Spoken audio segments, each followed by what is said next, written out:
Do you ever get that feeling where you just need to move? Not because someone told you to, or there's a plan, or you're supposed to, just because you can. That's me a few days ago. I saw a fly and I thought, why not? And I mean, I normally sit there for hours, maybe days, thinking, is this the right time? Should I wait for someone? What if? But this time, I didn't. I just booked it. And yeah, going alone felt weird at first. I just travelled with people all throughout Thailand and Laos on a trip that was meant to be solo. It wasn't scary, not lonely, just unfamiliar. Usually I'd wait for someone to join me, or get stuck overthinking, but this time I just went. No one else, no excuses, no plan. And then I realised, it's not about the place, it's about this little thing, the fact that I can just do it. That I can stop waiting for the right time. That I don't need a reason. That's freedom. Not some grand thing, just deciding for yourself. And honestly, that's the best part. Just knowing I could go.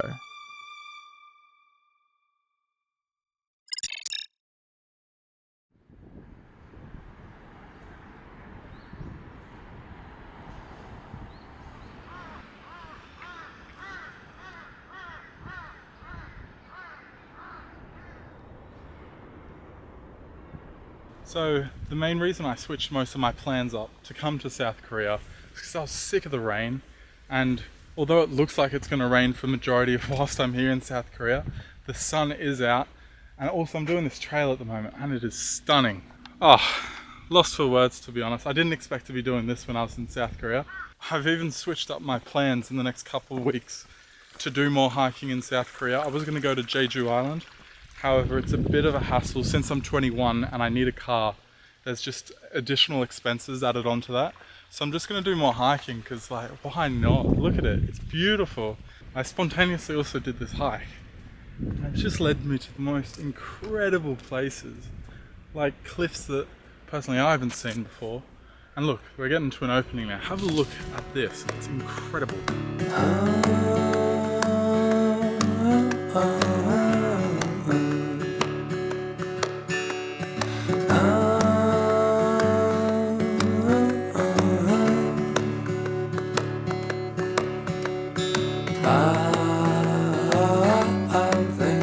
Doing the Igadai coastal walk was one of the first times I really felt myself slow down, because I wasn't following a plan or rushing anywhere.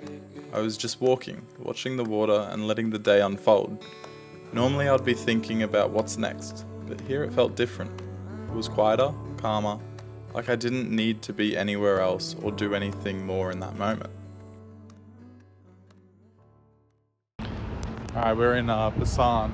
A bit of an update that you probably won't be expecting, but I'm on my way to the hospital because I got a cut that I think it's caused by coral, which aren't the best cuts to get whilst you're traveling. So it's taken 3 weeks to heal. Obviously it hasn't healed yet. And I just went on that I think it was 15 kilometers in the end. So I got really worried, and I just want to get it sorted in case it is really bad. So going to the hospital in South Korea.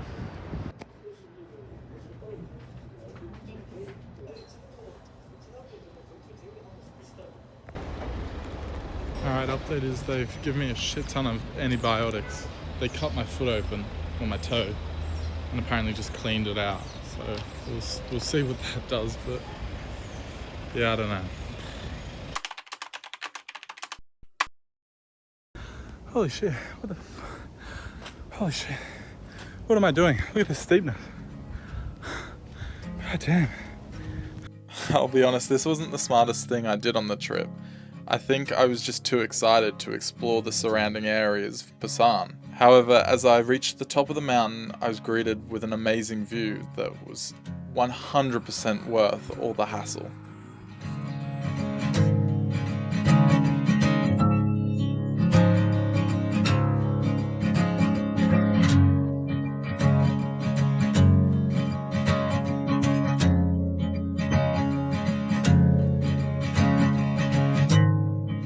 Alright, we are in Gyeongju Sea today. We're just at the tombs that are quite a popular destination to go to when you come to this place. But we're just going to do some exploring. I'm here for 2 nights. Got here quite early on the bullet train, but other than that, I don't really know much about the town. and it just sounds like it's got a lot of history to it, so I'm keen to explore. And yeah, should be a nice time in Gyeongju. Something felt different this time. I've travelled a lot through Southeast Asia, and that kind of travel was always loud for me. Lots of people, lots of nights out, and always something going on. It was always super social and super fun, and I loved that phase. But South Korea felt quieter, slower, like there was more space between things. I wasn't rushing to meet people or fill every night. I was just walking, thinking. I was just letting the days be simple. I really felt that in Gyeongju. Wandering around, temples everywhere, history just sitting there. No rush, no noise. It wasn't lonely at all. If anything, it was peaceful. And it made me realize how much my travel has changed. It's less about partying now and more about being present, just slowing down and actually feeling where I am.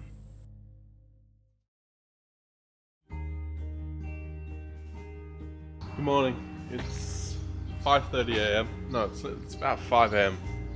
and I've woken up to go hike the Sikansen, I think that's how you pronounce it, National Park today. I thought it was going to be dark out, but the sun's not even up yet. But look, getting some pretty colours in. Absolutely stunning. I'm a bit tired, but that's what getting up at 5 a.m. does to you. Let's have a good day. Too slow towards me.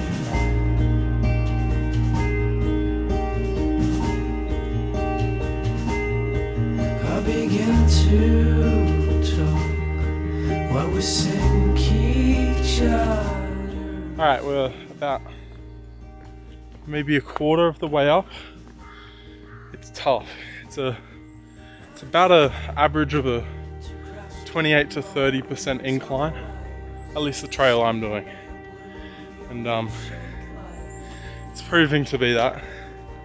It's like this rocky slope all the way up, and then comes to like a bit of a dirt trail, and then there's also some man-made stairs. So it definitely has a lot of different obstacles and things that you usually wouldn't find on a trail, so it's pretty fun. But yeah, exhausting.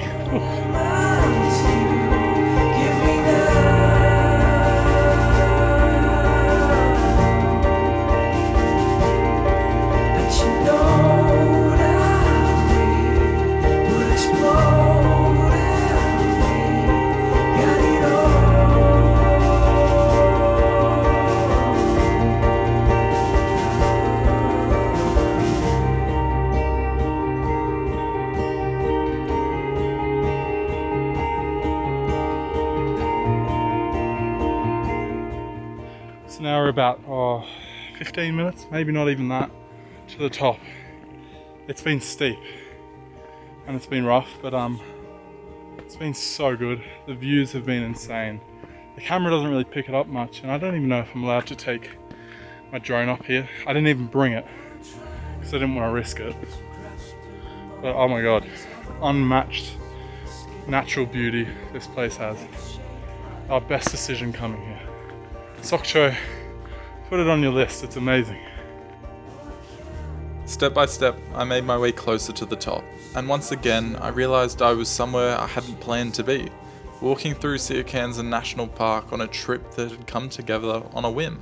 It was just me, moving at my own pace, following the trail, letting the climb unfold without thinking too far ahead. Somewhere along the climb, I stopped counting steps. Before I knew it, I'd made it all the way to the top.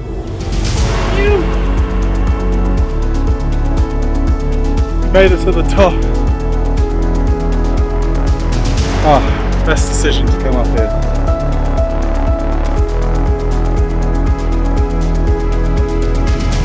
Alright, I just had lunch with a bunch of locals.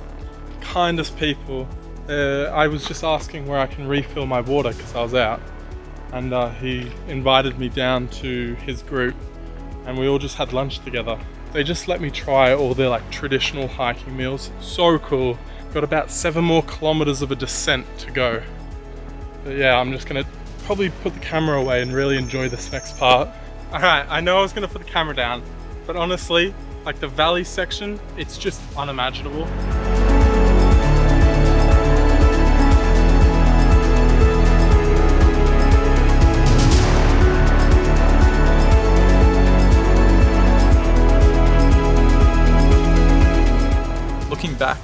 trip didn't feel like travel in the way I'd done it before. In Southeast Asia, it was always social, always moving, always chasing the next moment. But here, in South Korea, it was slower, quieter, like a reflective journey. It was the way the air felt on the Igadai coastal walk, or the way the trail unfolded step by step in Seokansan. There was space to notice things, to think, to just be. I didn't need a plan, and I didn't need to overthink it. I just moved, one step at a time, letting the path guide me, letting the moment sit with me. And standing at the top, watching it all around me, I realized that maybe that's what this trip was really about. Not the places themselves, but the freedom to go, the chance to trust myself, and the quiet way life can surprise you when you stop waiting and just start moving.